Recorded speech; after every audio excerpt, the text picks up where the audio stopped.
combination of these. It's called a karna, and it's a position that Shiva held in his dance of bliss.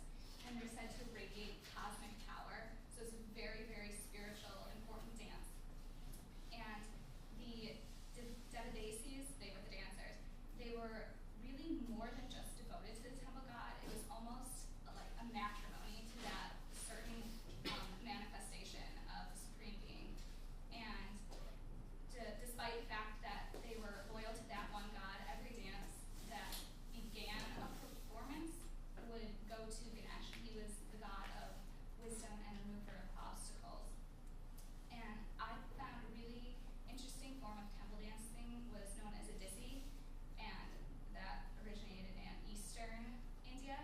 And I have a clip of temple dancing for you here. And just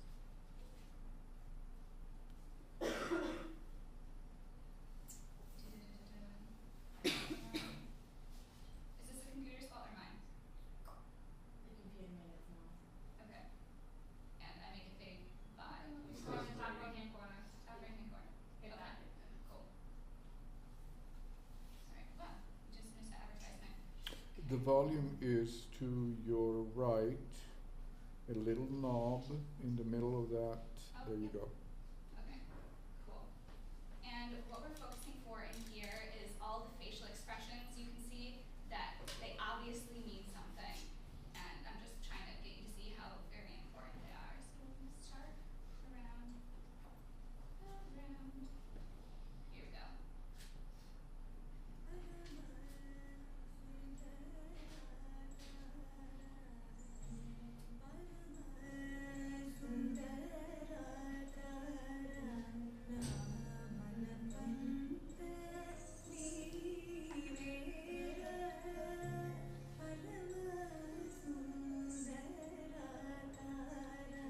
And if she were to mistakenly make a hand gesture or a facial expression that didn't go along with this dance, a lot of the meaning would be lost.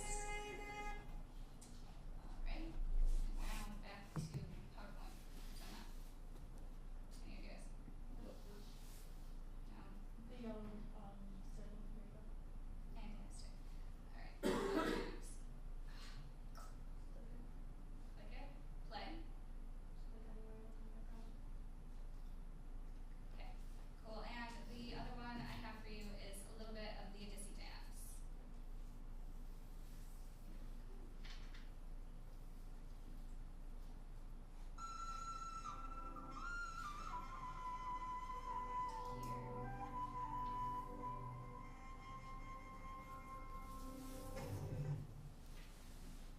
Here. I'm trying to get you to see certain poses that they would hold at times. See how they're holding the poses? That's because they're radiating energy and cosmic power through that. So that's what that's all about. Okay. Okay, and where did the yellow button go, guys? Just hold it up and you'll see the, there you go. This. You said the escape key. Oh. Sorry. You have to deal with me. Escape doesn't work. Okay, then go to top right hand corner. Keep pushing it up to the Push very it top. up. Hold it, there you go. Okay. Thank you. Alright. Alright, some of the instruments used, they're anisis, and really they're just ankle bells that would emphasize the rhythm and the beat as a dancer dance. And there's flutes that are called fouets, and they're made of bamboo. They're not like the flutes that we're used to at all. There's also violins, and there could be multiple singers, and the singers could be other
which is life is suffering, suffering is derived from desire. To end suffering, you therefore must end desire.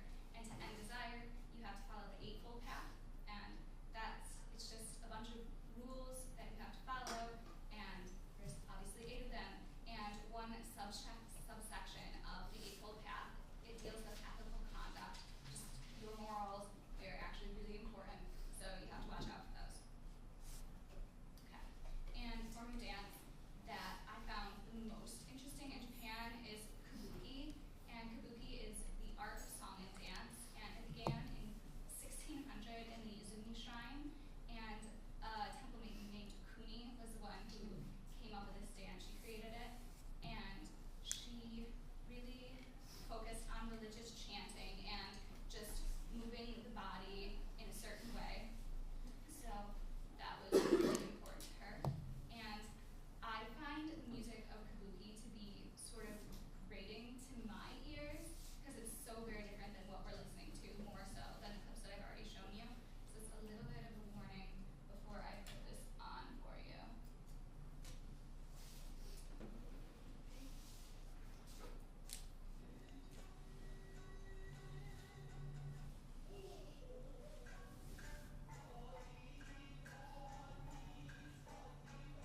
And this is really there.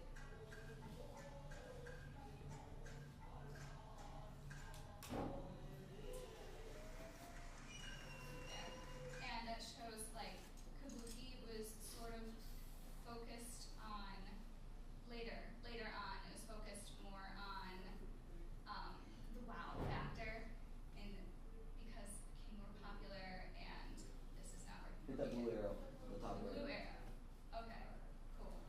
Thank you. Again. As later on, it became more popular and it merged with folk songs of Japan. And so that just changed. Like, it became a little less religious. And instead of one woman dancing, it became many women. There was ensembles of women.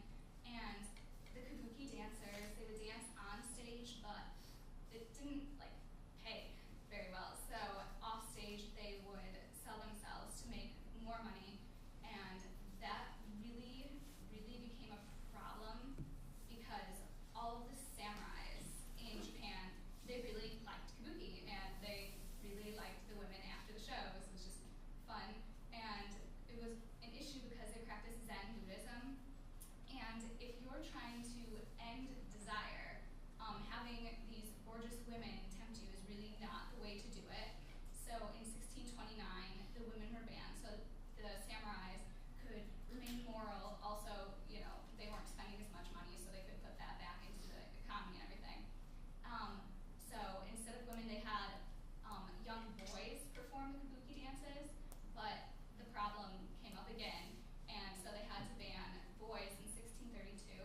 When they finally put men as kabuki dancers, they wanted to make sure that the prostitution didn't become a problem again. So they forced the men to shave their foreheads up. They'd have to shave like that much so that they would be attractive. And then in the dancing, they could only move